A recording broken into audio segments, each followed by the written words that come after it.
பரிசுத்த நாமம் மகிமைப்படுவதாக. தேவ சமூகத்திலே வந்து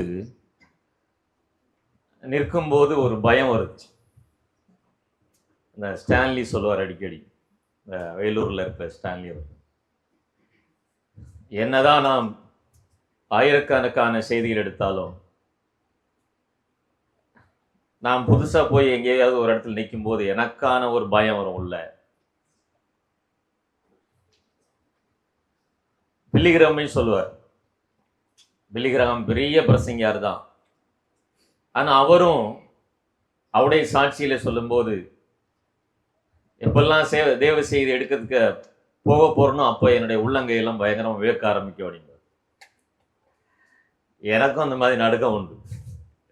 2 நாளைக்கு முன்னாடி தான் சகோதரர் சொன்னார், எனக்கு கொஞ்சம் வேலை இருக்கு காலேஜில்ன்ட்டு. ஸோ தேவ சமூகத்தில் தேவனோடு கூட பேசுவது என்பது மிக அற்புதமான ஒரு காரியம். எனவே இந்த நாளிலே எங்களுடைய குடும்பத்திலே வாசித்து தியானிக்கின்ற ஒரு வேத பகுதியிலிருந்து கர்த்தர் என்னோடு கூட பேசின காரியம், கர்த்தருடைய ஊழியக்காரனாகிய யோசுவா. கர்த்தருடைய ஊழியக்காரனாகிய யோசுவா அது வந்து ஒரு சில பகுதியில் மட்டும், ஒரு சில வசனங்களை மட்டும்தான் நம்ம பார்க்க போறோம்.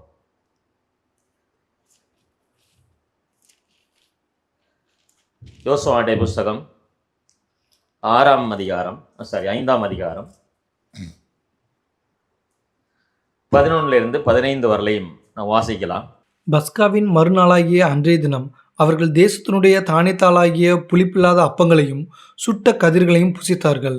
அவர்கள் தேசத்தின் தானியத்திலே புசித்த மறுநாளிலே மன்னா பெய்யாமல் ஒளிந்தது.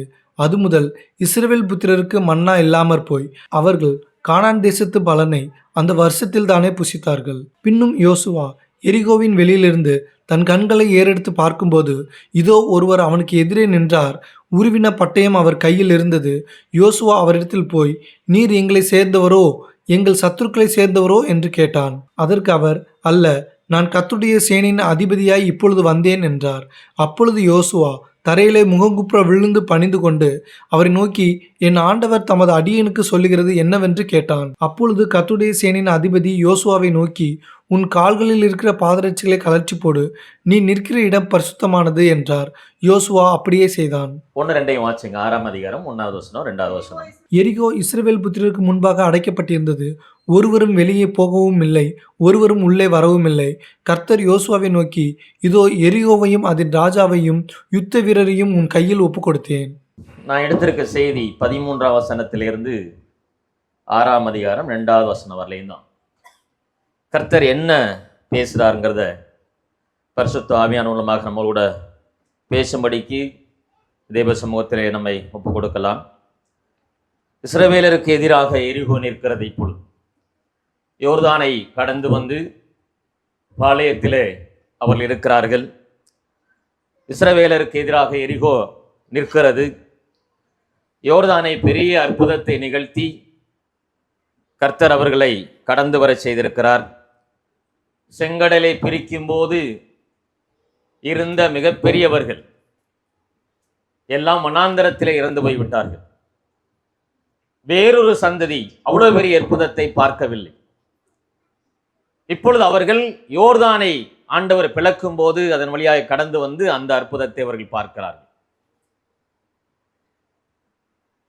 எரிகோவை தங்களுடைய பலத்தினாலே முறியடிக்க முடியாது என்பதை யோசுவா அறிந்திருந்தார்.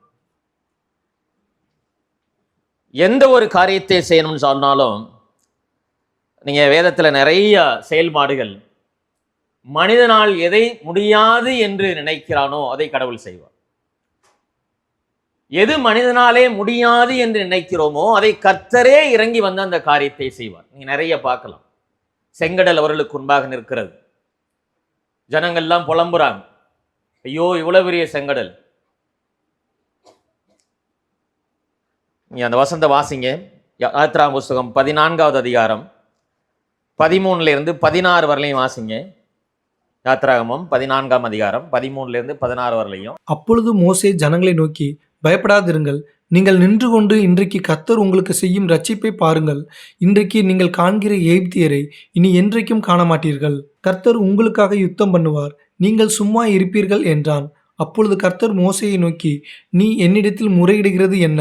புறப்பட்டு போங்கள் என்று இஸ்ரவேல் புத்திரருக்கு சொல்லு. நீ உன் கோலை ஓங்கி உன் கையை சமுத்திரத்தின் மேல் நீட்டி சமுத்திரத்தை பிளந்துவிடு. அப்பொழுது இஸ்ரவேல் புத்திரர் சமுத்திரத்தின் நடுவாக வெட்டாந்தரையிலே நடந்து போவார்கள். போதும். கடவுள் யுத்தம் பண்ணுவார், மனிதன் செய்ய வேண்டியதை செய்யும். தேவன் தம்முடைய சித்தத்தை செய்யும் போது மனிதன் என்ன அவனுக்கு கட்டளையிடுகிறாரோ அதை செய்யணும். செங்கடல் இருக்கிறது, ஜனங்கள் பயப்படுறாங்க. ஆண்டவர் சொல்ல, பயப்படாது, நான் யுத்தம் செய்ய போகிறேன். நீ ஒன்னே ஒன்று செய்யணும். உன் கையில் இருக்கிற கோலை எடுத்து நீட்டு, செங்கடலுக்கு நேராக நீட்டு. ஜனங்கள் வெட்டாந்தரையில் நடந்து போவது போல் நடந்து போவார்கள் சொல்றார். மனிதனால் எது முடியாதோ அதை கடவுளால் செய்ய முடியும். மரித்த மனிதனை உயிரோடு கூட எழுப்ப முடியாது. ஆனால் தெய்வம் அதை செய்தார். இந்த உலகத்தில் தெய்வம் அதை செய்தார். வனாந்திரத்திலே மன்னா வானத்திலிருந்து கடவுள் அனுப்பி அவர்களை போஷித்தார். வனாந்திரத்தில் விவசாயம் பண்ண முடியாது, முழுக்க முழுக்க பாலைவனம். இவன் கொண்டு போன சாப்பாடு எவ்வளவு தூரம் பார். அதன் பிற்பாடு கடவுளே அவர்களை மன்னாவை கீழே இறக்கி அவர்களை தினந்தோறும் போஷித்து வந்தார். அதான் நம்ம பார்த்தோம்.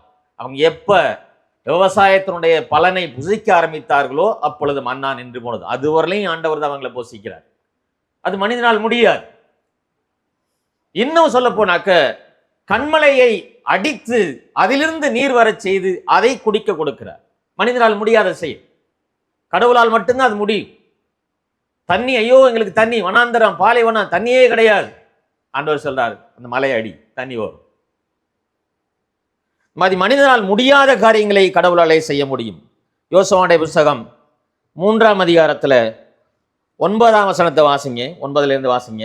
3ஆம் அதிகாரம் 9ஆம் வசனம். யோசுவா இஸ்ரவேல் புத்திரரை நோக்கி, நீங்கள் இங்கே சேர்ந்து உங்கள் தேவனாகிய கர்த்தருடைய வார்த்தைகளை கேளுங்கள் என்றான். பின்பு யோசுவா, ஜீவனுள்ள தேவன் உங்கள் நடுவிலே இருக்கிறார் என்பதையும், அவர் கானானியரையும் ஏத்தியரையும் ஏவியரையும் பெரிசியரையும் கிர்காசியரையும் எமோரியரையும் எபூசியரையும் உங்களுக்கு முன்பாக துரத்தி விடுவார் என்பதையும் நீங்கள் அறிந்து கொள்வதற்கு அடையாளமாக, இதோ சர்வ பூமிக்கும் ஆண்டவராய் இருக்கிறவருடைய உடன்படிக்கை பெட்டி உங்களுக்கு முன்னே யோர்தானிலே போகிறது. இப்பொழுதும் இஸ்ரவேல் கோத்திரங்களிலே 12 பேரை ஒவ்வொரு கோத்திரத்திற்கு ஒவ்வொருவராக பிரித்தெடுங்கள்.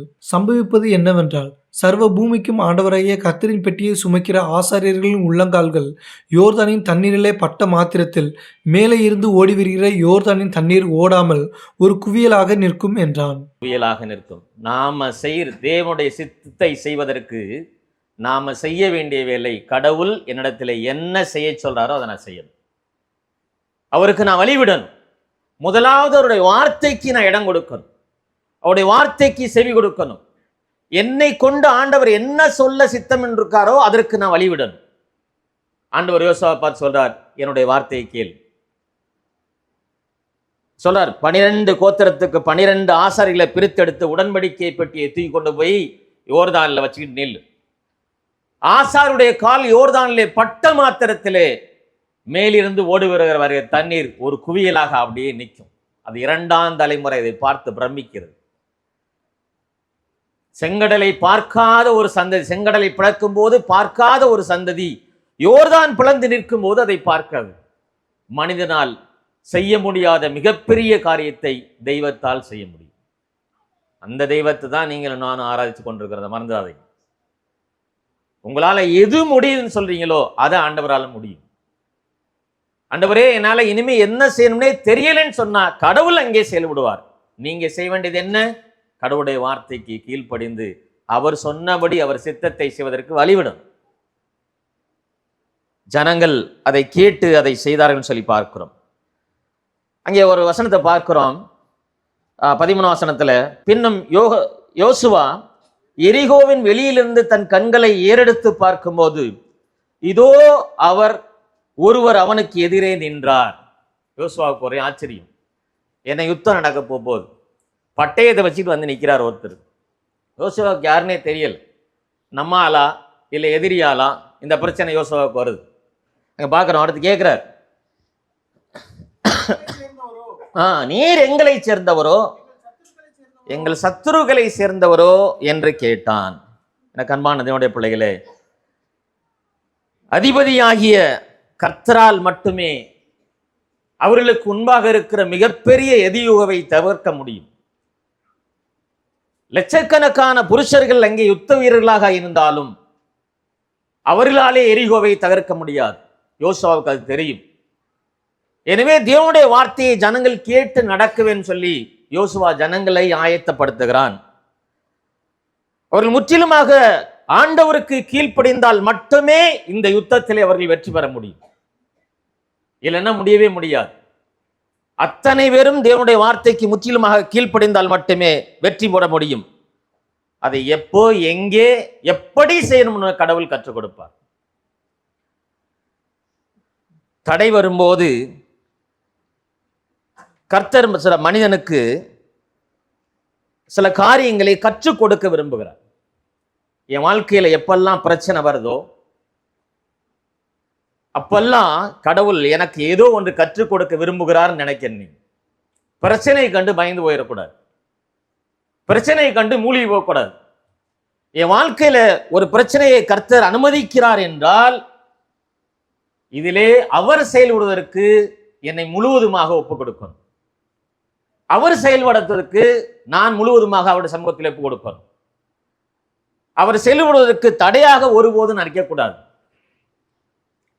அவரை முழுவதுமாக செயல்படுவதற்கு நான் விடும்போதுதான் அவர் அதிலிருந்து எனக்கு சில காரியங்களை கற்றுக் கொடுப்பார். பிரச்சனை வரும்போது தேவனுடைய சமூகத்திலே என்னை ஒப்புக் கொடுக்கும் போது அந்த பிரச்சனை எதற்காக வந்தது என்பதை கடவுள் எனக்கு கற்றுக் கொடுப்பார். அதன் மூலமாக விசுவாசத்தை ஸ்திரப்படுத்துவார். ஓ, கடவுள் இதற்காக தான் எனக்கு செஞ்சிருக்காரு, இதற்காக தான் எனக்கு பிரச்சனை வந்திருக்குது. பிரச்சனையை பார்த்து எப்போதுமே பயப்படக்கூடாது. அதான் நம்ம கற்றுக் கொடுக்கல பாரம். எந்த பிரச்சனை வந்தாலும் என்னுடைய தெய்வம் மிகப்பெரியவர், அவர் எல்லாவற்றையும் பார்த்துக் கொள்வார். ஸோ அந்த விசுவாசம் நமக்குள்ள இருக்கணும். 300 முறை தேவதூதர்கள் மனிதர்களை சந்தித்ததாக வேதம் சொல்லுகிறது. கிட்டத்தட்ட 300 முறை தேவதூதர்கள் வந்து மனிதர்களை சந்திருக்கிறார்கள். அதிலே மனிதர்கள் பார்க்க முடியாத தேவனுடைய ஆவிகளாக சில வேளைகளே அவர்கள் செயல்பட்டிருக்கிறார்கள். சில வேளைகளே நேரடியாக மனிதனைப் போல பேசுகிறவராக மனிதர்கள் மத்தியிலே வந்திருக்கிறார். இங்கே யோசுவாவுடைய மத்தியிலே வந்திருக்கிறவர் யுத்தம் செய்யும்படியாக அவர் வந்து நிற்கிறார். எபிரேய கிரேக்க பாஷையிலே அவர் யெகோவாகிய தேவன் யுத்த வீரராக வந்து நிற்கிறார் என்று சொல்லி வேதம் சொல்கிறது. இஸ்ரவேலருக்கு எதிராக எரிகோ கோட்டை நிற்கிறது. அந்த எரிகோவை தகர்க்கும்படி இஸ்ரவேலருக்கு உதவி செய்வதற்கு அவர் வந்து நிற்கிறார் அப்படின்னு பார்க்கிறோம். யோசுவா 1ஆம் அதிகாரத்துல 1-2 வசனத்தை வாசிங்க. கர்த்தருடைய தாசனாகிய மோசே மரித்த பின்பு கர்த்தர் மோசேயின் ஊழியக்காரனான நூனின் குமாரன் யோசுவாவை நோக்கி, என் தாசனாகிய மோசே மரித்து போனான். இப்பொழுது நீயும் இந்த ஜனங்கள் எல்லாரும் எழுந்து இந்த யோர்தானை கடந்து இஸ்ரவேல் புத்திரருக்கு நான் கொடுக்கும் தேசத்துக்கு போங்கள். போதும். அங்கே கர்த்தர் பேசுகிறார். தேவதூதர்கள் மூலமாக வந்து இல்ல, தேவனே நேரடியாக தன்னுடைய சத்தத்தின் மூலமாக பேசுகிறார். 9ஆம் வசனத்தை வாசிங்களே. அதுல நான் உனக்கு கட்டளையிடவில்லையா?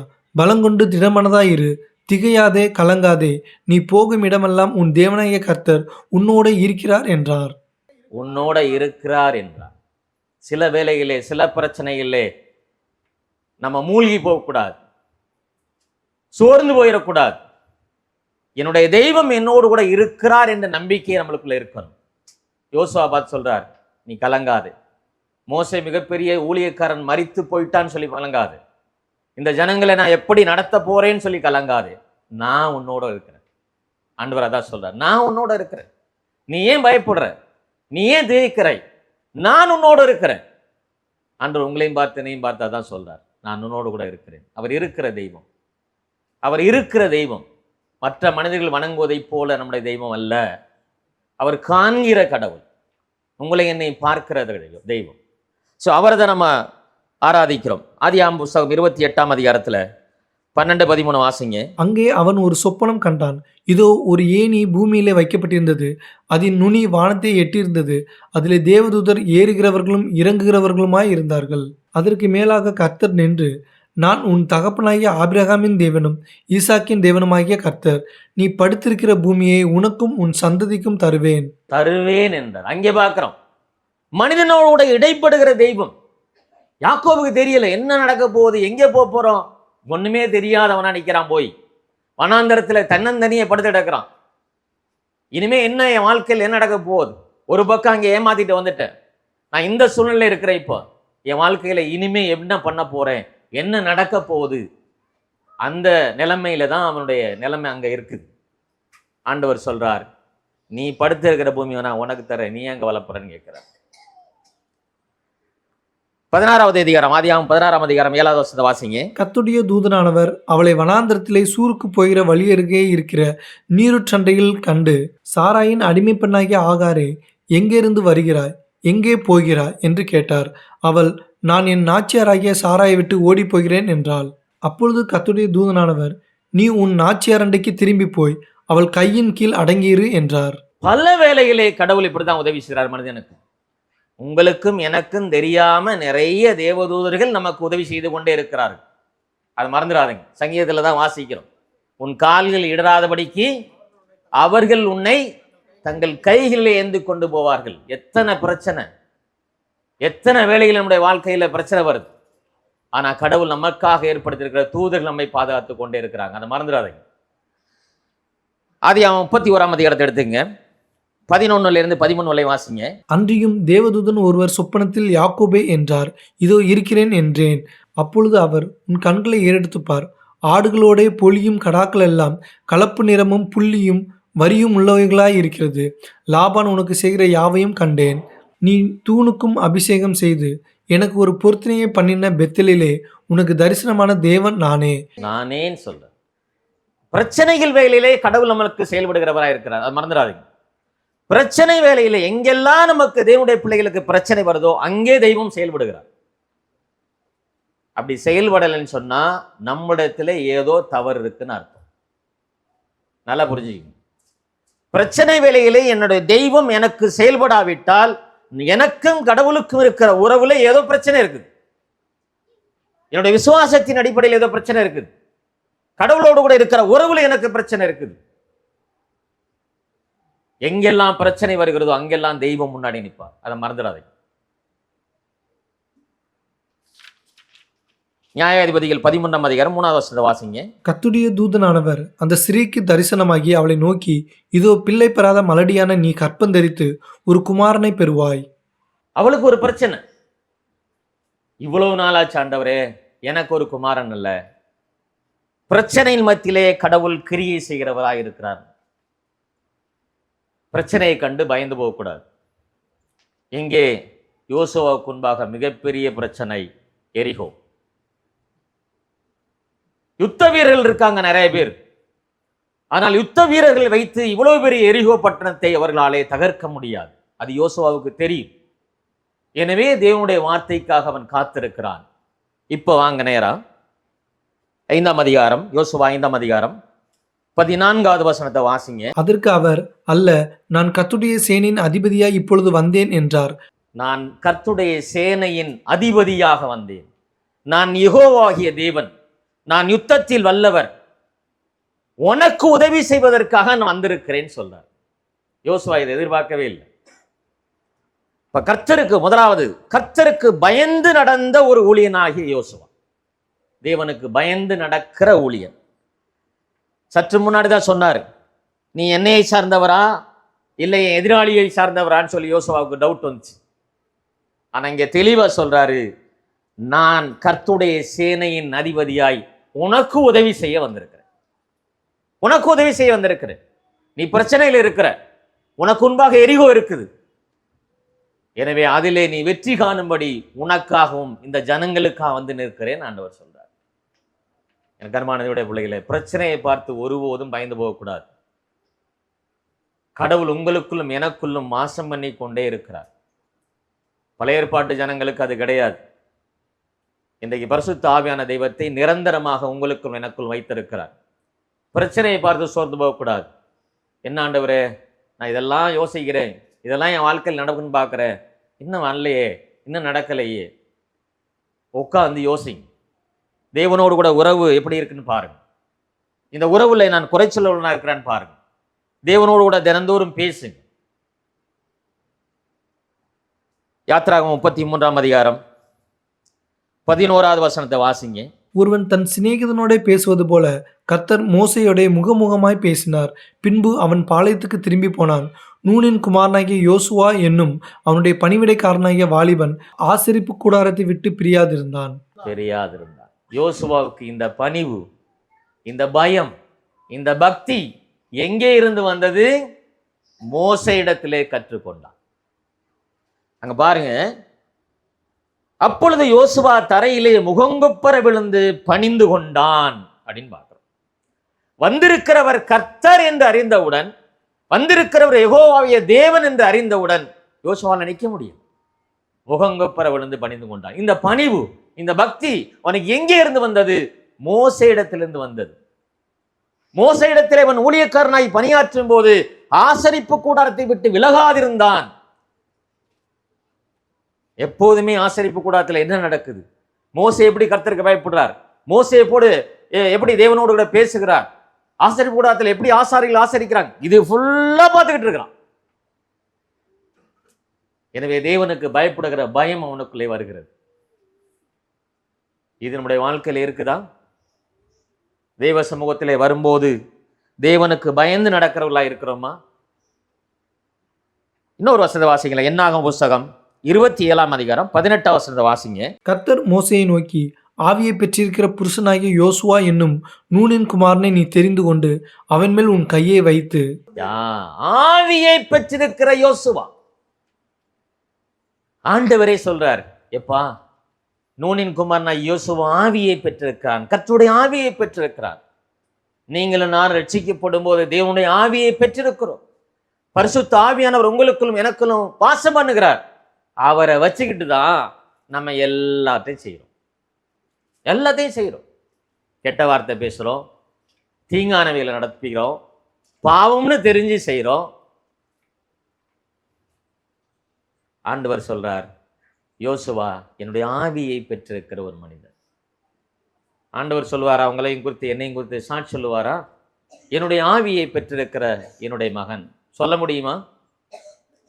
யோசுவாவுக்கு இந்த பயம் எப்படி வந்தது? அது தேவ சமூகம் என்பது எப்படி வந்தது? அவர் பார்த்தவனை எப்படி விழுந்து பணிந்து கொள்கிறார்? தேவ சமூகத்தில் வந்திருக்கிற நீங்களும் நானும் அந்த பயத்தோடு நடுக்கத்தோடு வந்து அவரை ஆராதிக்கிறோமா? அதான் கேள்வி. உபாகம புஸ்தகத்தை எடுத்துக்கங்க, 31ஆம் அதிகாரத்தில் 14-15 வாசிங்க.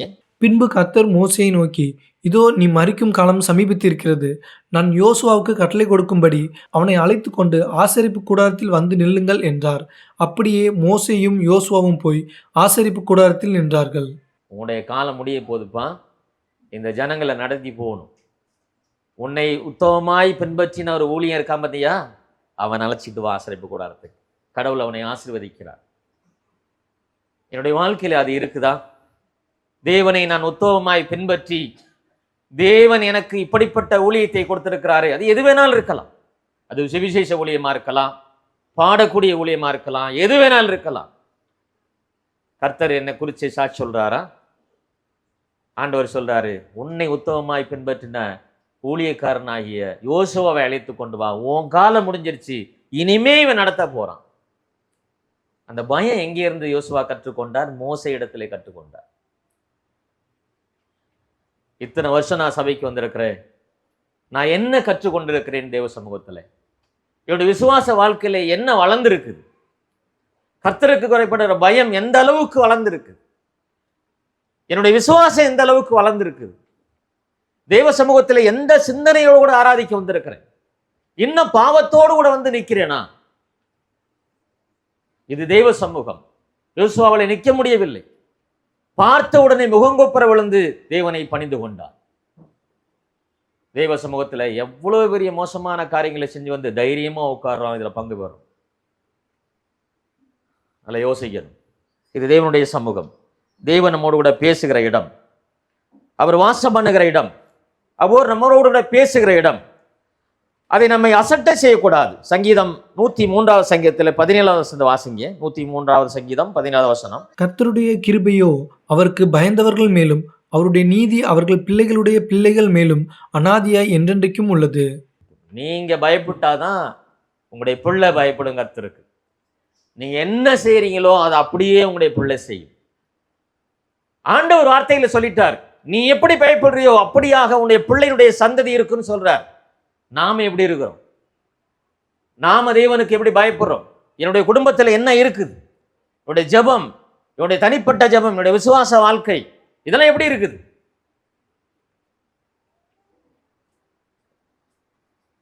லூக்கா எழுதின நற்செய்தியில் 1வது அதிகாரம் 50வது வசனம் வாசிங்க. அவருடைய இரக்கம் அவருக்கு பயந்திருக்கிறவர்களுக்கு தலைமுறை தலைமுறைக்கும் உள்ளது. தலைமுறை தலைமுறைக்கும் உள்ளது. இதை நம்ம பாதுகாத்துக்கிறோமா?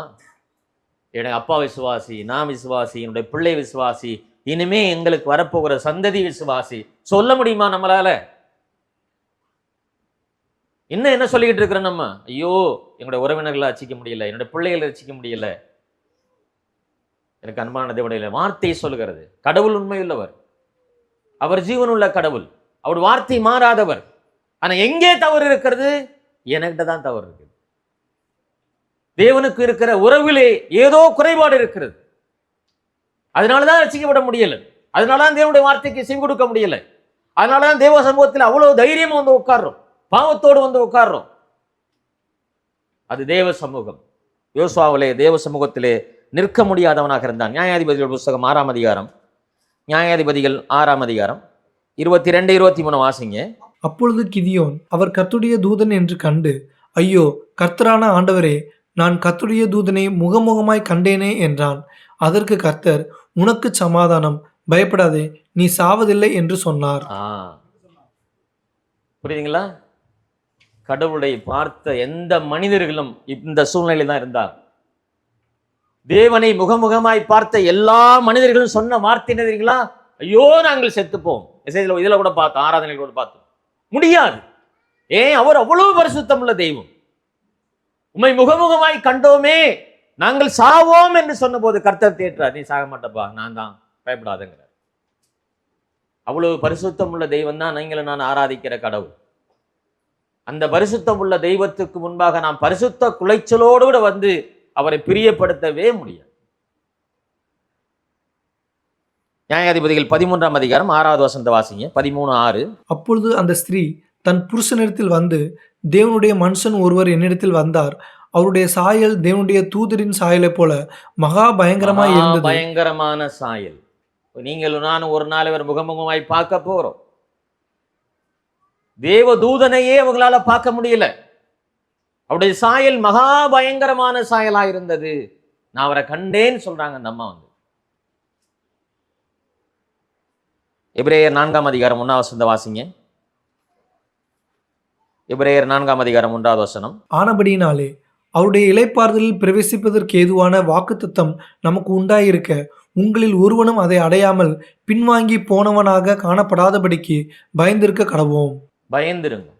தேவ சமூகத்திலே பயம் வேணும். நமக்கு என்று ஒரு இடம் உண்டு. ஒளியில் உள்ள பரிசுத்தவான்களுடைய அந்த ஸ்தலத்திலே நீங்களும் நானும் ஒரு நாளே வாசம் பண்ண போகிறோம். அந்த இடத்திற்கு போகிறவர்களாகிய நீங்களும் நானும் இந்த உலகத்திலே வாசம் பண்ணும்போது, வசிக்கும் போது கர்த்தருக்கு பயந்திருக்கும். இளைப்பாறுதலிலே பிரவேசிக்க போகிற நீங்களும் நானும் தேவனுக்கு பயந்தவர்களாக இந்த உலகத்திலே வாழும். யோசுவா தேவனுக்கு பயந்த மனிதனாக இருந்தான். எப்படி?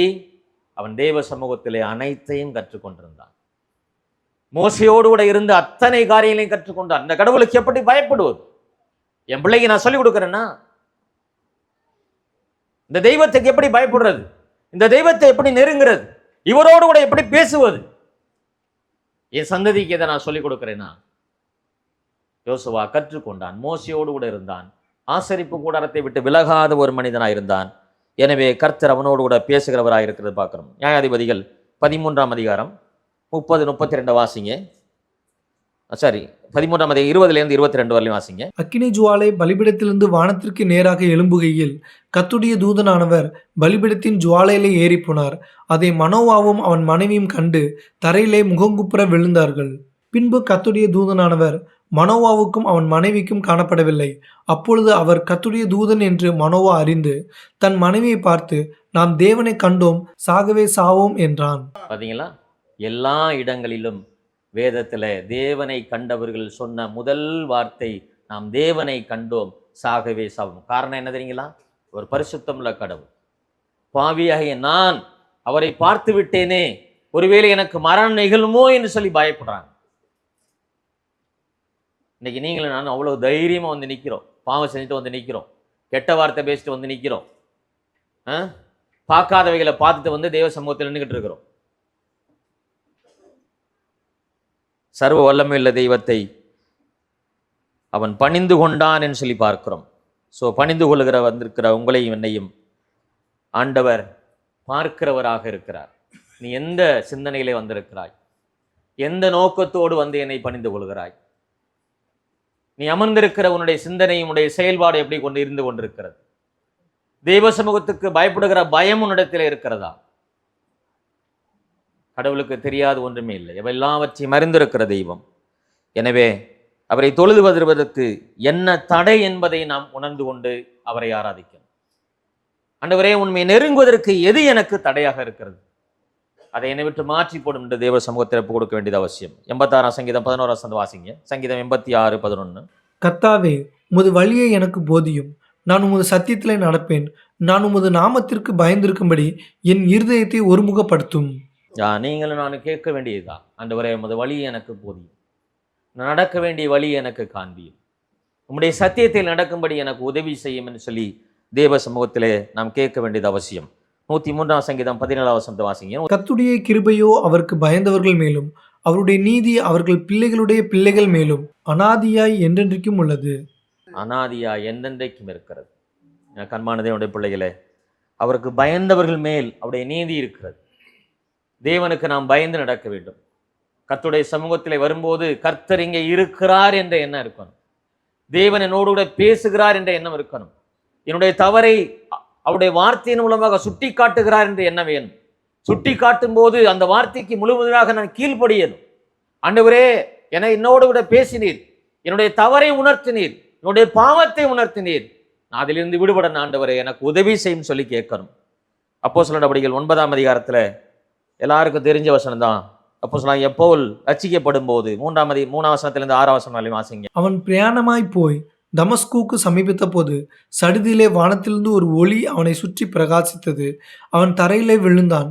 அப்பொழுது சவுலே, சவுலே, நீ என்னை ஏன் துன்பப்படுத்துகிறாய் என்று தன்னுடனே சொல்லுகிற ஒரு சத்தத்தை கேட்டான். அதற்கு அவன், ஆண்டவரே, நீர் யார் என்றான். அதற்கு கர்த்தர், நீ துன்பப்படுத்துகிற இயேசு நானே, முள்ளில் உதைக்கிறது உனக்கு கடினமாம் என்றார். கடினமாம் என்றார். சவுலுடைய நிலைமை உங்களுக்கு தெரியும். எதிராளி, கிறிஸ்தவர்கள் எல்லாம் எதிராளி என்று நினைத்து கொண்டு அவர்களுக்கு எதிராக அவர்களை கொலை செய்யும்படி போகிறார். தேவ சமூகத்திலே தேவன் அவனோடு கூட இடைபடும் போது அவனால் நிற்க முடியவில்லை. அவன் விழுந்து கிடந்தான். ஆண்டவரே, நான் என்ன செய்ய வேண்டும்? நான் என்ன செய்யணும்?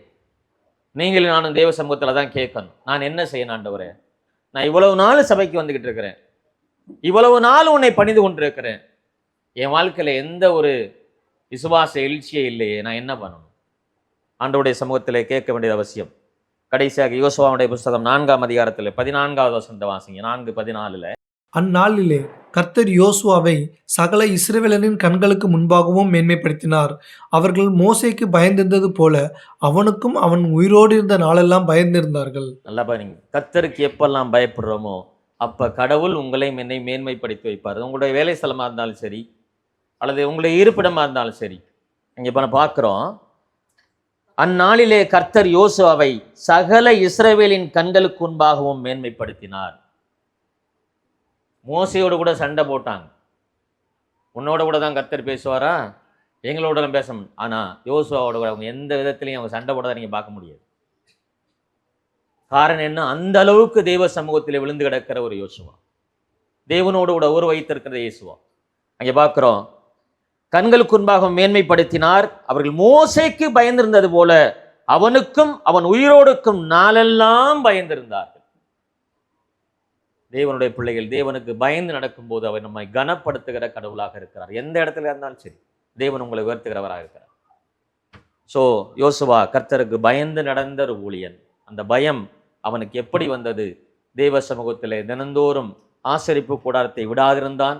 மோசையோடு கூட ஆண்டவரோடு கூட நெருங்குகிறவராயிருந்தான். ஆசரிப்பு கூடாரத்தில் நடக்கிற அத்தனை ஆராதனையிலும் கர்த்தருக்கு பயப்படுகிற பயத்தை பார்த்து கற்றுக்கொண்டான். எனவே கர்த்தர் அவனை மோசேக்கு ஏற்பாடு மிகப்பெரிய ஊழியனாக எழுப்புகிறார். இந்த பயம் நம்மள்ட்ட இருக்குதா? நம்மளை பார்த்து ஆண்டவர் சொல்றாரா நீ கர்த்தருடைய ஊழியன் சொல்றாரா? இரண்டாவது காரியம், தேவனுடைய வார்த்தைக்கு கீழ்ப்படுகிற ஊழியனாக யோசுவா இருந்தார். தேவனுடைய வார்த்தைக்கு கீழ்ப்படுகிற மனிதனாக யோசுவா இருந்தார். நியாயாதிபதிகள் 5ஆம் அதிகாரத்தில் 15 வசனம் வாசிங்க. 5:15. சரி, யோசுவா 5ஆம் அதிகாரம். அப்பொழுது கர்த்தருடைய சேனையின் அதிபதி யோசுவாவை நோக்கி, உன் கால்களில் இருக்கிற பாதரட்சிகளை கழற்றி போடு, நீ நிற்கிற இடம் பரிசுத்தமானது என்றார். யோசுவா அப்படியே செய்தான். யோசுவா அப்படியே செய்தான். அதுதான் கீழ்ப்படிது. தேவன் என்னிடத்தில் என்ன சொல்றாரோ அந்த வார்த்தைக்கு நான் செவி கொடுத்து அப்படியே கீழ்ப்படியும். இது தப்புன்னு சொன்னார்னா அது தப்பு தப்பு தான். இது பாவம்னு சொன்னார்னா பாவம் பாவமாகவே பார்க்கப்படும் ஆண்டவருடைய சமூகத்தில். அதை விட்டு நீங்குவதற்கு நான் என்ன செய்யணுங்கிறத முடிவெடுக்கிறதா முக்கியம். ஸோ தேவனுக்கு பிரியமில்லாத காரியம், தேவ சமூகத்தை நெருங்கும் போது அவர் எனக்கு உணர்த்துவார். எப்பெல்லாம் ஆண்டவருடைய சமூகத்தில் நீங்க நெருங்குறீங்களோ அப்போ உங்களுடைய தவறுகளை அவர் உணர்த்துகிறவராக இருக்கிறார். சொல்ல புரியுதுங்களா? ஆண்டுடைய சமூகத்தில் நெருங்க நெருங்க நெருங்க நீங்க நினைச்சுக்கிட்டு இருக்கலாம், எனக்கு ஒரு பிரச்சனையும் கிடையாது, நான் நல்லா வேலை செய்கிறோம், சம்பளம் வருது, நல்லதா இருக்கிறோம். அதெல்லாம் கிடையாது. ஆண்டுடைய சமூகத்தில் எல்லாருமே ரட்சிக்கப்பட்ட பாவி தான். அது மறந்துடாதீங்க. ரட்சிக்கப்பட்ட பாவிகளாக தான் இருந்து கொண்டிருக்கிறோம், ரட்சிக்கப்பட்டிருக்கிறோம். ஆனால் தொடர்ந்து பாவத்தில் தான் இருந்துகிட்டு இருக்கிறோம். அப்ப எப்பொழுது கடவுளுடைய சமூகத்திலே நாம் எப்பொழுதெல்லாம் நெருங்குகிறோமோ அப்பெல்லாம் ஆண்டவர் நமக்கு உணர்த்துவார். மற்ற மனிதனுக்கும் அமலுக்கு உள்ள வித்தியாசம் தான். கடவுளுடைய சமூகத்தை நெருங்க நெருங்க நெருங்க நெருங்க அவர் என்னிடத்தில் இருக்கிற தவறுகளை பரிசுத்த ஆவியானவர் மூலமாக சுட்டி காட்டி கொண்டிருப்பார். வேதத்தின் மூலமாக எனக்கு வெளிச்சம் போட்டு காட்டுவார். அப்ப தேவ சமூகத்தில் என்னை ஒப்பு கொடுக்கும் போது நான் அதை விட்டு விலகி தேவனுக்கு பிரியமுள்ளவனாக இந்த உலகத்தில் வாழ முடியும். அதனாலதான் சொல்றது, தினந்தோறும் நீங்க தனிப்பட்ட ஜெபம் செய்யணும், குடும்பமா சேர்ந்து ஜெபிக்கணும், பிள்ளைகளுக்கு கற்றுக் கொடுக்கணும், கர்த்தருக்கு பயப்படுகிற பயத்தை பிள்ளைகளுக்கு சொல்லிக் கொடுக்கணும், தேவ சமூகத்தில் எப்படி நெருங்கி அவரை ஆராதிக்கணும்னு சொல்லிக் கொடுக்கணும், தேவ சமூகத்தில் வரும்போதே பிள்ளைகள் எப்படி ஒழுக்கமா நடந்துக்கிறன்னு சொல்லிக் கொடுக்கணும். இதெல்லாம் இருக்கும். இப்ப தினந்தோறும் தேவ சமூகத்தில் பிள்ளைகளை நீங்களும் நெருங்க நெருங்க நெருங்க அந்த குடும்பத்தை கர்த்தர் மேன்மைப்படுத்துவார். இது என்னுடைய பிள்ளை, என்னுடைய குடும்பம் ஆண்டவர் சொல்லுவார். ஸோ கர்த்தருக்கு பயப்படுகிற பயம் மட்டுமல்ல, அவருடைய வார்த்தைக்கு கீழ்ப்படுகிறவனாக யோசுவா இருந்தார்னு சொல்லி பார்க்கிறோம். ஸோ தேவ ஆவியானவர் தேவ மனிதர்கள் மூலமாக நம்மோடு கூட பேசும்போது நம்முடைய தவறுகளை தேவ மனிதருடைய வார்த்தையின் மூலமாக உணர்த்துவார். ஏன் பிரசங்கம், ஏன் தேவனுடைய வார்த்தை தேவை? அவர் என்னுடைய தவறுகளை சுட்டி காட்டுவார். வேத வசனத்திலிருந்து என்னுடைய தவறுகளை சுட்டி காட்டுவார், என்னுடைய பாவத்தை உணர்த்துவார், நான் எதிலிருந்து விடுபடணுங்கிறத சுட்டி காட்டுவார். அப்படி வார்த்தைகள் வரும்போது ஆண்டவரே நான் பாவியா என்ன இருந்து கொண்டே இருக்கிறேன், இந்த பாவத்தில் நான் விடுபட முடியாதபடிக்கு இருக்கிறேன், என்னை மன்னிங்க, நான் இதிலிருந்து விடுபடுவதற்கு எனக்கு உதவி செய்யுன்னு சொல்லி தேவ சமூகத்தில் கேட்பேன். யாத்திராகம புஸ்தகம் 3ஆம் அதிகாரம் 1-6 வரலையும் நமக்கு தெரிஞ்ச பகுதி தான் அது. மோசே மீதியான் தேசத்து ஆசாரியனாயிருந்த தன் மாமனாகிய எத்ரோவின் ஆடுகளை மேய்த்து வந்தான். அவன் ஆடுகளை வனாந்தரத்தின் பின்புறத்திலே ஓட்டி தேவ பர்வதமாகிய ஓரேப் மட்டும் வந்தான். அங்கே கர்த்தருடைய தூதனானவர் ஒரு முட்செடியின் நடுவிலிருந்து உண்டான அக்கினி ஜுவாலையிலே நின்று அவனுக்கு தரிசனமானார். அப்பொழுது அவன் உற்று பார்த்தான். முட்செடி அக்கினியால் ஜுவாலித்து எரிந்தும் அது வெந்து போகாமல் இருந்தது. அப்பொழுது மோசே, இந்த முட்செடி வெந்து போகாதிருக்கிறது என்ன? நான் கிட்ட போய் இந்த அற்புத காட்சியை பார்ப்பேன் என்றான். அவன் பார்க்கும்படி கிட்ட வருகிறதை கர்த்தர் கண்டார். முட்செடியின் நடுவிலிருந்து தேவன் அவனை நோக்கி, மோசே மோசே என்று கூப்பிட்டார். அவன் இதோ அடியேன் என்றான். அப்பொழுது அவர், இங்கே கிட்டி சேராயாக, உன் கால்களில் இருக்கிற பாதரட்சியை கலற்றி போடு, நீ நிற்கிற இடம் பரிசுத்த பூமி என்றார். பரிசுத்த பூமி என்றார். பாவத்தோடு கூட தேவனை பிரியப்படுத்த முடியாது. மோசேயுடைய வேலை என்ன? அவருடைய மாமனாருடைய ஆடுகளை மலை பிரதேசங்களே மேய்ப்பது. கரடுமுரடான முள்கள் நிறைந்த ஒரு இடம். அந்த இடங்களிலே மேய்க்கும் போது அவனுக்கு காலணி தேவை. எனவே அவனுடைய கால்களிலே காலணி இருக்கிறது. ஆனால் முச்சடி எய்கிறதை பார்த்து மோசே அதை பார்ப்பதற்கு கிட்டி சேரும்போது தேவன் அங்கே உணர்த்துகிறார். இது தேவ சமூகம். உன் பாதத்தில் இருக்கிற செப்பலை கழட்டி போட்டு உள்ள வாங்குற. எப்போதுமே தேவ சமூகத்தில் நெருங்கும் போது என்னிடத்துல என்ன இருக்குங்கிறத இங்க வந்து சொல்லக்கூடாது. நீங்க உங்க வீட்டுல தேவ சமூகத்துல, ஆண்டவரே நான் இன்னும் இந்த பாவத்தில் நிலைச்சிருக்கிறேன், இதுல இருந்து நான் இன்னும் விடுதலை பெறாம இருக்கிறேன், எனக்கு உதவி செய்யுங்க, நான் உண்மை ஆராதிக்க போறேன் உங்களுடைய சமூகத்துல, என்னோட கூட பேசுங்க. இது அங்கிருந்து ஆரம்பிக்கணும். இது குடும்பத்திலிருந்து ஆரம்பிக்கணும். மோசேக்கு தெரியாது. அவன் எப்போதும் போல கேஷுவல் தான் போட்டிருக்கிறான். ஆடு மேய்க்கிறவனுக்கு அது தேவை, மாடு மேய்க்கிறவனுக்கு தேவை. ஆனால் தேவ சமூகத்தில் வரும்போது அது அவனுக்கு தெரியாது. நான் செப்பலை போட்டுட்டு உள்ள போகணும்ட்டு ஆண்டவர் சொல்றார், நிற்கிற இடம் பரிசுத்த பூமிங்கிற. அழுக்கான கந்தைகளை இருதயத்தில் வைத்துக் கொண்டு தேவனை ஒருபோதும் பிரியப்படுத்த முடியாது. அதை எடுத்து போடாம தேவனுக்கு பிரியமான வாழ்க்கை வாழவே முடியாது. 1 தெசலோனிக்கேயர் புத்தகம் 5ஆம் அதிகாரத்தில் 21, 22 வாசிங்க. எல்லாவற்றையும் சோதித்து பார்த்து நலமானதை பிடித்துக் கொள்ளுங்கள், பொல்லாங்காய் தோன்றுகிற எல்லாவற்றையும் விட்டு விலகுங்கள். எல்லாவற்றையும் சோதித்து பார்த்து நலமானதை பிடித்துக் கொள்ளுங்கள், விட்டு விடுங்கள், விட்டு விலகன்னு சொல்றாங்க. எதெல்லாம் தேவனுக்கு பிரியமில்லாமல் இருக்கிறதோ என்னோட வாழ்க்கையில, பொல்லாங்காய் தோன்றுகிற எல்லாவற்றையும் விட்டு விலகி இந்த உலகத்துல வாழும். அப்பதான் நான் கடவுளுக்கு பிரியமான வார்த்தை வாழும். நீதிமொழிகள் 28ஆம் அதிகாரம் 9ஆம் வசனத்துல அருமையான வேத வசனம். அது ரொம்ப எனக்கு பிடிச்ச வசனம். வேதத்தை கேளாதபடி தன் செவியை விளக்குகிறவனுடைய ஜெபம் அருவருப்பானதுன்னு ஆண்டவர் சொல்வார். அருவருப்பானது. கடவுளுடைய வார்த்தையை கேட்பதற்கு இங்க காது அடைச்சிக்கிறோம். பல சிந்தனைகளையும் பல யோசனைகளையும் வைத்துக் கொண்டிருக்கிறோம். வீட்டுல என்ன நடக்குமோ, என்ன செய்யணுமோ, அடுத்து என்ன பண்ணணும், அடுத்து என்ன பண்ணணும், நாளைக்கு என்ன பண்ணணும். தேவனுடைய வார்த்தையை கேட்கும் போது கர்த்தருக்கு பயப்படுகிற பயம் நம்மளுக்குள்ள இருக்கணும். வருகிறது தேவனுடைய வார்த்தை. அது தேவனுடைய வார்த்தையினாலே, தேவ மனிதர்களால் ஏவப்பட்டு பேசப்படுகிற வார்த்தை. இந்த வார்த்தைக்கு நாம் பயப்படணும். நீதிமொழியில் சாலமோன் சொல்றாரு, வேதத்தை கேளாதபடிக்கு இந்த உலகத்திலே உங்களுடைய செவியை விலக்குகிறீர்களானால் உங்களுடைய ஜெபம் கடவுளுடைய சமூகத்திலே அருவருப்பானதுன்னு சொல்றார். அருவருப்பானது. ஆண்டவனுடைய ஜெபத்துக்கு பதிலே கொடுக்க மாட்டார். எனவே தேவனுக்கு பயப்படுகிற பயம் ரொம்ப முக்கியமானது. ஸோ அவருக்கு கீழ்ப்படுகிற ஊழியனாக யோசுவா இருந்தான்னு சொல்லி பார்க்கிறோம். பிரசங்கி 5ஆம் அதிகாரம் 1ஆம் வசனத்துல, நீ தேவாலயத்துக்கு போகும்போது உன் நடையை காத்துக்கொள், மூடர் பலியிடுவது போல பலியிடுவதை பார்க்கிலும் செவி கொடுக்க சேர்வதே நலம், தாங்கள் செய்கிறது தீமை என்று அறியாதிருக்கிறார்கள். செவி கொடுக்க தேவனுடைய வார்த்தைக்கு செவி கொடுக்கணும். நிறைய நேரத்தில் நம்ம அசட்டை பண்றோம், தூங்குறோம். அசட்டை பண்றேன்னா என்ன அர்த்தம்? அசதியில தூங்க ஆரம்பிச்சிடும். மூடர் பலியிடுவதை போல பலியிடக்கூடாது. தேவனுடைய வார்த்தைக்கு செவி கொடுக்கணும். தேவ சமூகத்துக்கு போகும்போது உன் நடையை காத்துக்கொள்ங்கிறார் ஆண்டவர். உன் நடையை காத்துக்கொள். நான் எப்படி இருக்கிறேன்? நான் தேவ சமூகத்துக்கு போக போறேன். ஆண்டவரே உமக்கு பிரியமானவனா இருக்கிறேனா? என் வாழ்க்கையில இந்த வாரத்துல கடவுள் என்னை எப்படி நடத்தினார்? நான் எதிலாவது சோதிக்கப்பட்டிருக்கிறேனா? அல்லது எந்த பாவத்தையாவது விழுந்திருக்கிறேனா? இதெல்லாம் யோசிக்க தேவ சமூகத்தில் விட்டு தேவ சமூகத்தில் வந்து அவரை ஆராதிக்க நம்ம முயற்சி செய்யணும். ஸோ இன்று தேவ வார்த்தைக்கு செய்யக்கூடாதபடிக்கு பலவிதமான தீமைகள் நம்முடைய வாழ்க்கையில தொடர்ந்து வந்து கொண்டே இருக்கிறது. 2 தீமோத்தேயுடைய புத்தகம் 4ஆவது அதிகாரம் 4ஆவது வசனத்தை வாசிங்க. 2 தீமோத்தேயு 4ஆம் அதிகாரம் 4ஆவது வசனம். சத்தியத்துக்கு செவியை விலக்கி கட்டுக்கதைகளுக்கு சாய்ந்து போகும் காலம் வரும். சத்தியத்துக்கு செவியை விலக்கி கட்டுக்கதைகளுக்கு சாய்ந்து போகிற காலம் வரும். வேத வசனத்தை கேட்கறதுக்கு நம்மளுக்கு அவ்வளோ கஷ்டமா இருக்குது. உட்காந்து கேட்கறது நம்ம 3/4 மணி நேரம் 1 மணி நேரம் தான் கேட்குறோம். அதுவே நம்மளுக்கு என்ன இருக்குது பயங்கரம். ஆனால் வீட்டில் போய் டிவியை போட்டுட்டு பல மணி நேரம் உட்காடுறோம். செல்போனை வச்சுக்கிட்டு பல மணி நேரம் செலவழிக்கிறோம். ஆனால் சத்தியத்தை கேட்பதற்கு நம்முடைய செவி சாய்க்க முடியல.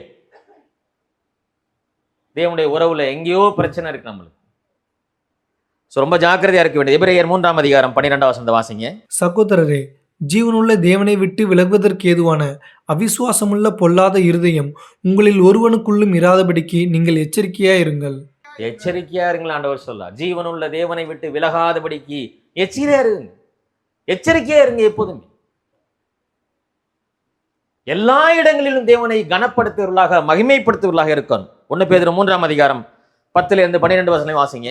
1 பேதுரு 3ஆம் அதிகாரம் 10-12 வரை. ஜீவனை விரும்பி நல்ல நாட்களை காண வேண்டும் என்று இருக்கிறவன் பொல்லாப்புக்கு தன் நாவையும் கபடத்துக்கு தன் உதடுகளையும் விலக்கி காத்து பொல்லாப்பை விட்டு நீங்கி நன்மை செய்து சமாதானத்தை தேடி அதை பின்தொடர கடவன். பொல்லாப்பை இந்த உலகத்திலே விட்டு விலகி நன்மை செய்வர் நீங்க நினைக்கணும். இந்த உலகத்திலே தெய்வத்துக்கு பயந்தவர்களாக, தேவ சமூகத்திலே பயந்தவர்களாக, தேவனுடைய வார்த்தைக்கு முழுவதுமாக கீழ்ப்படுகிறவர்களாக நாம் ஜீவிக்கணும். அப்படி ஜீவிக்கும் போது மட்டும்தான் கர்த்தர் நம்மை மேன்மைப்படுத்துகிறவராக இருப்பார். அந்த வாழ்க்கையின் இடத்துல இருக்கிறதா? அங்க பார்க்கிறோம், அவன் தேவ சமூகத்திலே அங்க பார்க்கிறோம், அதற்கு அவர் நான் கர்த்தருடைய சேனையின் அதிபதியாய் இப்பொழுது வந்தேன் என்றார். அப்பொழுது யோசுவா தரையிலே முகங்குப்புற விழுந்து பணிந்து கொண்டு அவரை நோக்கி, என் ஆண்டவர் தமது அடியேனுக்கு சொல்லுகிறது என்ன என்று கேட்டார். தேவ சமூகத்திலே நாம் பேசும்போது அவர் பேசுவார். நான் பேசாம வாயடிச்சுட்டுனா அவர் பேச மாட்டார். தேவனுடைய சித்தத்தை செய்வதற்காக யோசுவா ரெடியா இருக்கிறான். பணிந்து கொண்ட பிற்பாடு யோசுவா கேட்கிறது, நான் என்ன செய்ய ஆண்டவரே, என்னை கொண்டு நீ என்ன செய்ய இருக்கிறீர்? தேவனோடு கூட பேசாம நீங்க எப்படி இந்த கேள்வி கேட்க முடியும் ஆண்டவர்கிட்ட?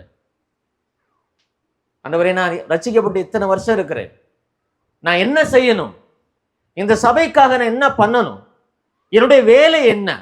எனக்கு என்ன தாளந்த கொடுத்திருக்கிறீங்க? இதை கேட்கிறோமா?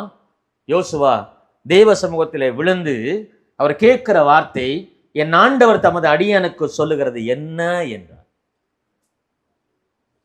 தேவ வார்த்தையை கேட்பதற்கு தயாரா இருக்கணும். அவருடைய சமூகத்தில் நம்முடைய செவியை சாய்க்கணும். அவருடைய வார்த்தைக்கு கேட்டு அதுக்கு கீழ்ப்படியணும். யோசுவா கீழ்ப்படிந்த ஒரு மனிதனாக இருந்தான். அடுத்தது 3வது காரியம், தேவ சித்தத்தை நிறைவேற்றுகிற ஊழியனாகிய யோசுவா.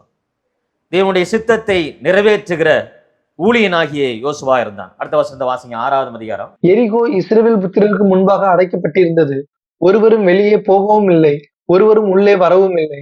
கர்த்தர் யோசுவாவை நோக்கி, இதோ எரிகோவையும் அதன் ராஜாவையும் யுத்த வீரரையும் உன் கையில் ஒப்பு கொடுத்தேன்னு சொல்றார் ஆண்டவர். இன்னும் யுத்தம் ஆரம்பிக்கல, இன்னும் யுத்தமே ஆரம்பிக்கல. ஆண்டவர் இப்பதான் யோசுவாவோட கூட தொடர்ந்து பேசிக்கொண்டே இருக்கிறார். எரிகோவையும் அதன் ராஜாவையும் உடைய கரத்திலே ஒப்பு கொடுத்தேன்னு சொல்லிட்டார். அப்ப தேவனுடைய சித்தத்தை செய்வதற்கு யோசுவா தயாராகி இருக்கிற ஒரு ஊழியனாக இருக்கிறார். கிட்டத்தட்ட 40,000 யுத்த வீரர்கள் இருக்கிறாங்க யோசுவாவோட கூட. சாதாரணம் இல்லை. நீங்க அதை வேதத்தை வாட்சி பாருங்க, அதுக்கு நேரம் இல்லை. இப்போ 40,000 யுத்த வீரர்கள் யோசுவாவோடு கூட இருக்கிறார்கள். ஆனால் யோசுவாவுக்கு தெரியும், இந்த 40,000 பேரை வச்சு இந்த எரிகோவை என்னால் தகர்க்க முடியாது. ஆண்டவருடைய சித்தத்திற்கு முழுமையாக செவி கொடுக்கிறவனாக இருந்தான். 6வது வசனத்தை வாசிங்க. அந்தபடியே நூனின் குமாரனாகிய யோசுவா ஆசாரியரை அழைத்து உடன்படிக்கை பெட்டியை எடுத்துக்கொண்டு போங்கள். துவனிக்கும் 7 எக்காலங்களையும் 7 ஆசாரியர்கள் கர்த்தருடைய பெட்டிக்கு முன்பாக பிடித்து கொண்டு போக கடவர்கள் என்று சொல்லி, தேவனுடைய சித்தத்தை செய்வதற்கு யோசுவா அவருடைய சித்தத்தை நிறைவேற்ற யோசுவா பிரயாசப்படுகிறத பார்க்கிறோம். பிரயாசப்படுகிறான். கடவுளுடைய சித்தம் என்ன என்பதை அறிந்து கொண்டா மட்டும் பட்டாது, அவருடைய சித்தத்தை செய்வதற்கு இந்த உலகத்தில் நீங்கள் நானும் பிரயாசப்படணும். யோர்தானை கடக்கணும்னா உங்களுடைய வேலை என்னுடைய வேலையும் ஆசாரிகளை முன்னாடி அனுப்பி அவங்களுடைய பாதத்தை வைக்கணும். செங்கடலை 2ஆ பிளக்கன்னு சொன்னா மோசே தன்னுடைய கோலை செங்கடலுக்கு நேராக நீட்டணும். கடவுள் கொடுத்திருக்கிற வேலையில என்னுடைய பங்கு என்ன, நான் என்ன செய்யணும் ஆண்டவரே, இதை கேட்கணும். அந்த பங்கை நான் செயல்படுத்துகிறவனாக இருக்கணும். தேவனுடைய சித்தத்தை அறிந்து அதை செயல்படுத்துறவனாக இந்த உலகத்தில் நான் வாழ வேண்டியது அவசியம். யோசுவா 1ஆம் அதிகாரத்துல 1-3 வரையும் வாசிங்க. கர்த்தருடைய தாசனாகிய மோசே மரித்த பின்பு கர்த்தர் மோசேயின் ஊழியக்காரனான நூனின் குமாரன் யோசுவாவை நோக்கி, என் தாசனாகிய மோசே மரித்து போனான். இப்பொழுது நீயும் இந்த ஜனங்கள் எல்லாரும் எழுந்து இந்த யோர்தானை கடந்து இஸ்ரவேல் புத்திரருக்கு நான் கொடுக்கும் தேசத்துக்கு போங்கள். நான் மோசேக்கு சொன்னபடி உங்கள் காலடி மிதிக்கும் எவ்விடத்தையும் உங்களுக்கு கொடுத்தேன். 5வது வசனம் வாசிங்க. நீ உயிரோடு இருக்கும் நாளெல்லாம் ஒருவனும் உனக்கு முன்பாக எதிர்த்து நிற்பதில்லை. நான் மோசையோட இருந்தது போல உன்னோடும் இருப்பேன். நான் உன்னை விட்டு விலகுவதும் இல்லை, உன்னை கைவிடுவதும் இல்லை. தைரியம் யோசுவாவுக்கு இருந்தது. நீ எங்கெல்லாம் கால் வைக்கிறியோ உனக்கு எதிராக யாரும் நிற்க முடியாது, நீ போ அப்படிங்கிறார். அதான் யோசுவாவுக்கு இருந்த தைரியம். அவனுக்கு தெரியும் ஆண்டவர் சொல்லியிருக்கிறார், நிச்சயமாக இந்த எரிய கோட்டை தகர்க்க முடியும், அவரால் முடியும். 40,000 வீரர்கள் இருக்கிறதுனால அவன் பயப்படல, இதை வச்சு செய்யலாம்னு சொல்லி முயற்சி எடுக்கல. தேவனுடைய வார்த்தைக்காக, தேவனுடைய சித்தத்திற்காக, தேவனுடைய செயல்பாட்டிற்காக யோசுவா காத்திருந்தான். அப்படி சித்தம் நிறைவேறும்படி யோசுவா தன்னை மனப்பூர்வமாக ஒப்பு கொடுத்தான்னு சொல்லி பார்க்கிறோம். யோசுவா 2ஆம் அதிகாரத்தில் 1வது வசனத்தை பார்க்கிறோம். நூனின் குமாரனாகிய யோசுவா சீத்திமிலிருந்து வேவுக்காரராகிய 2 மனுஷரை ரகசியமாய் வேவு பார்க்கும்படி அனுப்பி. போதும். முதலாவது யோசுவா சித்திமிலிருந்து வேவுக்காரர்களை அனுப்புறான். தேவனுடைய சித்தத்தை செய்வதற்கு உங்களுடைய என்னுடைய செயல்பாடு அவசியம். எரிகோ தகர்க்கலாம், ஆனால் அந்த எரிகோ எப்படிப்பட்டது, எப்படி இருக்குது அப்படிங்கிறத முதலாவது யோசுவா இருந்து யோசிக்கணும். தேவனுடைய வேலையை செய்வதற்கு, தேவனுடைய சித்தத்தை நிறைவேற்றுவதற்கு உங்களுடைய என்னுடைய செயல்பாடு ரொம்ப முக்கியம். அதற்கு ஆயத்தம் தேவை. இன்னும் போகல, யோர்தானை இன்னும் கடக்கல, அதற்கு முன்னாடி யோசுவா ஆட்களை அனுப்பி வேவு பார்த்தான். இது எப்படி இருக்குது? இது நம்மளால வெல்ல முடியுமா? இதை செய்ய முடியுமா? தேவ சமூகத்தில் நீங்கள் நானும் கேட்க வேண்டிய கேள்வி தான், ஆண்டவரே இது என்னால் செய்ய முடியுமா? நீங்க எனக்கு உதவி செய்யுங்க. யோசுவா கர்த்தரை சார்ந்த ஒரு ஊழியக்காரனாக தொடர்ந்து கொண்டான் பார்க்கிறோம். யோசுவா 2ஆம் அதிகாரத்தில் 9ஆம் வசனத்திலிருந்து 11 வரையும் வாசிங்க. கர்த்தர் உங்களுக்கு தேசத்தை ஒப்பு கொடுத்தார் என்றும், உங்களை பற்றி எங்களுக்கு திகில் பிடித்திருக்கிறது என்றும், உங்களை குறித்து தேசத்து குடிகள் எல்லாரும் சோர்ந்து போனார்கள் என்றும் அறிவேன். நீங்கள் எகிப்திலிருந்து புறப்பட்ட போது கர்த்தர் உங்களுக்கு முன்பாக சிவந்த சமுத்திரத்தின் தண்ணீரை வற்றி போக பண்ணினதையும், நீங்கள் யோர்தானுக்கு அப்புறத்தில் சங்காரம் பண்ணின எமோரியரின் 2 ராஜாக்களாகிய சீகோனுக்கும் ஓகுக்கும் செய்ததையும் கேள்விப்பட்டோம். கேள்விப்பட்ட போது எங்கள் இருதயம் கரைந்து போயிற்று, உங்களாலே எல்லாருடைய தைரியமும் அற்று போயிற்று. உங்கள் தேவனாகிய கர்த்தரே உயர வானத்திலும் கீழே பூமியிலும் தேவனானவர். இப்போதும் நான் உங்களுக்கு தயவு செய்தபடியினால் நீங்களும் எங்கள் தகப்பன் குடும்பத்துக்கு தயவு செய்வோம் என்று கர்த்தர் பேரில் எனக்கு ஆணையிட்டு.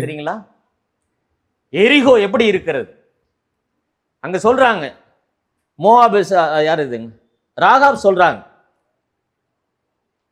நீங்க அங்க பாக்குற கர்த்தர் உங்களுக்கு தேசத்தை ஒப்பு கொடுத்தார் என்றும், உங்களை பற்றி எங்களுக்கு திகில் பிடித்திருக்கு என்றும், உங்களை குறித்து தேசத்து குடிகள் எல்லாரும் சோர்ந்து போனார்கள் என்று அறிவேன். யோசுவா முதலாவது தேவனுடைய சித்தத்தை செய்வதற்கு முன்பாக ஆயத்தப்படுகிறவனா இருக்கிறான். எப்படி இருக்குது? ராகாப் மூலமாக அவனுக்கு செய்தி கிடைக்குது. எல்லாரும் பயந்து போயிருக்கிறாங்க, எல்லாரும் நடுங்கி போயிருக்கிறாங்க. அடுத்து சொல்றா, நீங்கள் எகிப்திலிருந்து புறப்பட்ட போது கர்த்தர் உங்களுக்கு முன்பாக சிவந்த சமுத்திரத்தின் தண்ணீரை வற்றி போக பண்ணினதையும், நீங்கள் யோர்தானுக்கு அப்புறத்தில் சங்காரம் பண்ணின எமோரியரின் 2 ராஜாக்களாகிய சீகோனுக்கும் ஓகுக்கும் செய்து கேள்விப்பட்டோம். கேள்விப்பட்ட போது எங்கள் இருதயம் கரைந்து போனது. உள்ள என்ன இருக்குது? ஒரு வெற்றி கிடைப்பதற்கு முன்பாக அதை வெற்றி பெற முடியுமா? அந்த சூழ்நிலை எப்படி இருக்குது? அதெல்லாம் யோசுவா முதலாவது அறிந்து கொண்டான். அடுத்து நம்ம பார்க்கிறோம், எல்லாருடைய தைரியமும் அற்று போயிட்டு. இப்ப யோசுவாவுக்கு அந்த கேள்வி, அந்த வார்த்தையை கேட்டவனே அவனுக்கு தைரியம் வந்துருச்சு. அதை பார்க்கிறோம். உங்கள் தேவனாய கர்த்தரை உயர வானத்திலும் கீழே பூமியிலும் தேவனானவர் சொல்லி ராகாப் சொல்றாங்க. ராகாப் சொல்லி அனுப்புறாங்க. அந்த வார்த்தையை கேட்கிறார் அவர். அப்ப தேவனுடைய வேலையை செய்வதற்கு முன்பாக, தேவனுடைய சித்தத்தை நிறைவேற்றுவதற்கு முன்பாக மனிதனுடைய ஆயத்தம் ரொம்ப முக்கியம். கடவுள் உங்களுக்கு எனக்கும் மிகப்பெரிய ஊழியத்தை கொடுத்திருக்கிறார். என்ன ஊழியம்? உலகமெங்கும் போய் என்னுடைய நாமத்தை நீங்க பிரசங்கிக்கணும், என்னுடைய வார்த்தையை நீங்க சொல்லணும். இரண்டாவது வாரத்தில் ஊழியம் வைக்கிறோம். மாசத்துல 2வது வாரத்தில் மட்டும்தான் ஊழியம். மற்ற வேலையில் நம்ம பல மீட்டிங்ல நடந்துகிட்டு இருக்குது. இதுல நாம எத்தனை பேர் கலந்துக்கிறோம் பாருங்க. அவருடைய சித்தத்தை நிறைவேற்றுவதற்கு என்னுடைய ஆயத்தம் எப்படி இருக்குது? என்னுடைய தயார் நிலை எப்படி இருக்குது? நான் வர்றேன், அதுல என்னுடைய பங்கு இருக்குதா? என் பங்கு இல்லாம எப்படி சபை வளரும்? என்னுடைய உதவி இல்லாம எப்படி மேல்மைப்படும்? என்னுடைய பங்கு என்னங்கிறத யோசிச்சு பார்க்கணும். யோசுவா முன்பாகவே உட்கார்ந்து எல்லாம் தான் சொல்லுவாங்கல்ல, நம்ம கணக்கு போடணும்னு சொல்லுவாங்க, ஒரு பழமொழி வரும். அதே மாதிரிதான் என்ன நடக்கிறது என்பதை யோசுவா முன்கூட்டி இருந்த இன்னொரு வசனம் கூட இருக்குது பாருங்களேன். அல்ல 5:1 வாசிங்க. 5:1. இஸ்ரவேல் புத்திரர் கடந்து தீருமளவும் கர்த்தர் யோர்தானின் தண்ணீரை அவர்களுக்கு முன்பாக வற்றி போக பண்ணினதை யோர்தானுக்கு மேல் கரையில் குடியிருந்த எமோரியரின் சகல ராஜாக்களும் கேட்டது முதற்கொண்டு அவர்கள் இருதயம் கரைந்து இஸ்ரவேல் புத்திரருக்கு முன்பாக சோர்ந்து போனார்கள். ராஜாக்கள் சோர்ந்து போனார்கள், ஜனங்கள் சோர்ந்து போனார்கள். இப்ப தெரியுதுங்களா 6வது அதிகாரத்துல ஏன் அதை முதல் வசனம் வாசிங்க. எரிகோ இஸ்ரவேல் புத்திரருக்கு முன்பாக அடைக்கப்பட்டிருந்தது. எல்லாருடைய இருதயமும் சோர்ந்து போச்சு. ஐயோ, தேவனுடைய பிள்ளைங்க வந்துட்டாங்க, தேவனுடைய ஜனங்கள் வந்துட்டாங்க, அவங்களை எதிர்த்து நம்மளால ஒண்ணுமே பண்ண முடியாது. க்ளோஸ் பண்ணு, உள்ளே யாரும் போக முடியாது, வெளியிலே யாரும் வர முடியாது. அடைக்கப்பட்டிருந்தது. இந்த சமயத்துல தான் ஆண்டவர் யோசுவாவுக்கு சொல்றாரு, கர்த்தர் யோசுவாவை நோக்கி, இதோ எரிகோவையும் அதன் ராஜாவையும் யுத்த வீரரையும் உன் கையில் ஒப்பு கொடுத்தேன் அப்படின்னு சொல்றார். இந்த வார்த்தையை சொன்னவனை யோசுவா அவருடைய சித்தத்தை செய்வதற்காக தொடர்ந்து தேவ சமூகத்தில் அவருடைய வார்த்தையை கேட்டுக்கொண்டே இருக்கிறார். நான் எப்படி போகணும், எப்படி பிரயாசப்படணும், எப்படி ஆண்டவரை போகணும், எத்தனை யுத்த வீரர்களை பயன்படுத்தணும், நாங்க என்ன பண்ணணும், ஜனங்கள் என்ன பண்ணணும், ஆசாரிகள் என்ன பண்ணணும், அத்தனையுமே கேட்கிறார். அதன்படி செய்கிறார். தேவ சித்தத்தை செய்வதற்கு உங்களுடைய பங்கு, என்னுடைய பங்கு ஏதாவது இருக்குதா சபையில்? அதற்கு நான் முயற்சி செய்கிறேனா? கடவுளுடைய செயல்பாட்டுக்காக நான் காத்திருக்கிறேனா? தேவனுடைய சத்தத்தை கேட்பதற்காக நான் தொடர்ந்து தேவ சமூகத்தில் இருக்கிறேனா? யோசுவா தேவனுடைய சத்தத்தை கேட்டுக்கொண்டே இருக்கிறான். சொல்லுங்க ஆண்டவரே, நான் கேட்கிறேன், நான் என்ன செய்யணும், நான் எப்படி இந்த எரிவை தகர்க்கணும், நாங்க என்ன பண்ணணும், என்னோடு இருக்கிற யுத்த வீரர்கள் என்ன பண்ணணும், யுத்தம் பண்ணாங்களா, யுத்தம் செஞ்சாங்களா இல்லையா? யுத்தம் செய்யவே இல்லை. அவங்களோட வேலையே சுத்தி வர்றது மட்டும்தான். ஆர்ப்பரித்தார்கள், எரிகோ தகர்ந்தது, அவ்வளவுதான். தேவ சமூகத்தில் எவ்வளவு பெரிய எரிகோ பட்டணத்தை போன்ற எவ்வளவு பெரிய காரியங்கள் உங்களுக்கு முன்பாக எனக்கு முன்பாக இருந்தாலும் தேவனுடைய வார்த்தைக்கு நாம் கீழ்ப்படிந்து நடக்கும் போது எரிகோவை தகர்த்த தெய்வம் உங்களுடைய வாழ்க்கையில், என்னுடைய வாழ்க்கையில் இருக்கிற எல்லா சூழ்நிலையிலும் தகர்ப்பதற்கு வல்லமை இல்லாண்டவராக இருக்கிறார். நம்ம இந்த மறந்து போயிடும். என் வாழ்க்கையில சூழ்நிலைகளும் கஷ்டங்களை நெருக்கும் போது நான் தேவ சமூகத்துக்கு போக மாட்டேங்கிறேன். இதுல இருந்து விடுபடுவதற்கு ஏதாவது வழி இருக்குதா? இன்னைக்கு நெட்டு வந்துருச்சு, எல்லாருக்கும் அதுல தேட ஆரம்பிக்கிறோம். ஜுரம் வந்துருச்சா, தலைவலி வந்துருச்சா, என்ன மாத்திரை போடலாம்? எனக்கு அன்பான தேவனுடைய பிள்ளைகளே, எல்லாவற்றுக்கும் வேதமே விடையாக இருக்கிறது. உங்களுடைய வாழ்க்கையில் நடக்கிற அத்தனைக்கும் கடவுள் உங்களை ரட்சித்திருக்கிறார். அவருடைய சொந்த குமாரனாகிய கிறிஸ்துவை உங்களுக்காக கொடுத்திருக்கிறார். கொடுத்த தெய்வம் உங்களுக்கு பரிசுத்த ஆவியானவர் நிரந்தரமாக கொடுத்திருக்கிறார். உங்களுடைய வருகிற அத்தனை பிரச்சனைக்கும் தீர்வு மற்றவர்களை நாடி போகாதீர்கள். உங்களுக்கு வேதமே வெளிச்சமாய் கொடுக்கப்பட்டிருக்கிறது. இதுல தேவன் பேசுகிறவராயிருக்கிறார்.